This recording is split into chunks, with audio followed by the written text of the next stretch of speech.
Hey guys, welcome back to WODdoc, Project 365, episode 400, 900. I don't even know where I got 400 from. 900, I thought, because I was about to say 49. 951. 951, that's correct. Guys, if you follow along on YouTube, please jump on over to WODdoc.com. Check out all of our full-length episodes. That's where we house them. Also, jump into the Q&A section, ask a question, or add to a ongoing conversation. What we're talking about today, if you notice, we have a guest star here, Danielle. She has multiple problems, shoulder problems, back problems, all these other stuff. And she came out to our secret facility that we have out here in the woods. And we're working through some of her problems. And I thought it was a really good example of how hip limitation could mimic sciatic pain. Now, this isn't out there to say that everybody that has sciatic pain has hip limitation. That's not what I'm saying at all. But I'm saying that this is a way that you can check. So if you're a person that has that pain that comes into, this lower glute area, but doesn't actually travel down your legs and into your hand or into your toes and makes them numb and stuff like that, this is something that you can check, and it could be just a limitation that's putting different pressures throughout your pelvic region that's giving you these symptoms. All right, so I'm going to show you a quick way to check. Danielle's going to sit down here face down, or lay down face down, and we're just going to do a very simple check for external rotation of the hip. So if I take Danielle's leg and I kind of just pull it apart so it's lined up straight, so as in it doesn't cross her midline and it doesn't come out, but we're just going to line it up straight. All I'm going to try to do is by herself, I'm just going to let her relax down, right? And you can see how this leg gets nowhere near her other leg. And if I was to push it down there, this hip starts to pop up. That's a bad sign. That's not what you want at all. What you'd like to be able to see is you'd like to be able to see this kind of be able to make it all the way down to the other thigh, give or take a little bit, right?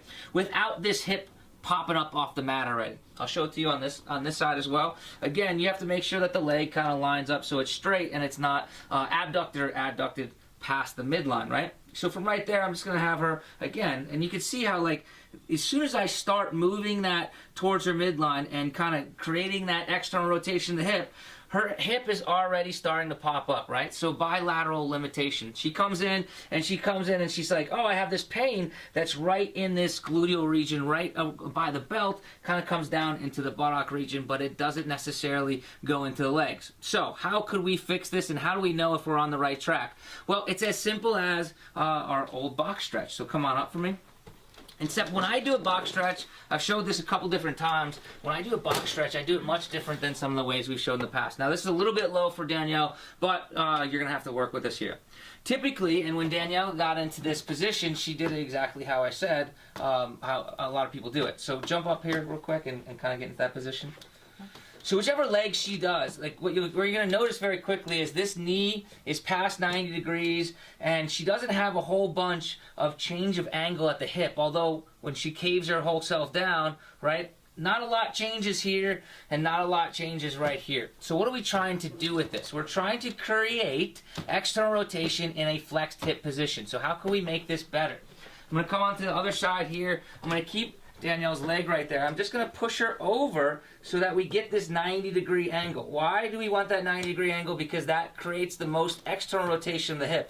And you can see how she almost gets uncomfortable already, right? I'm keeping her at the same spot, and I'm tightening up all this stuff that's right over there. Now, the big kicker here that I want you to be able to do is I want Danielle not to worry about moving her chest, but I want her belly to try to touch her thigh, right? So she's going to kind of like lean forward, almost like she's bowing rather than crunching over, okay?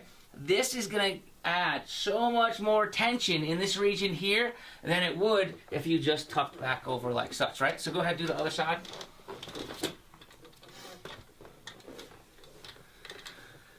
And you can see how much better I like this setup. This 90 degrees here, and we're flexing through the hip by trying to touch the belly button to the thigh rather than allowing the chest to cave forward. Cool? Come on back up. So after we did this, right, the first thing that we're looking for is we're looking for a limitation from one side to the other, where if she's very good on one side and not very good on the other, these are the big like keys for me that says, okay, I'm going to look at this limitation in external rotation. If it is, I'm going to prescribe her this exercise, see how it improves over the course of like 1 to 2 weeks. If she's doing it on a regular basis, every day, 1 to 2 minutes a day. Cool? Yep. Danielle, thank you so much for being an awesome sport and allowing me to tell everybody about all the things that are wrong with you. Guys, any questions, comments, please post them below, and I'll get to them as soon as I can.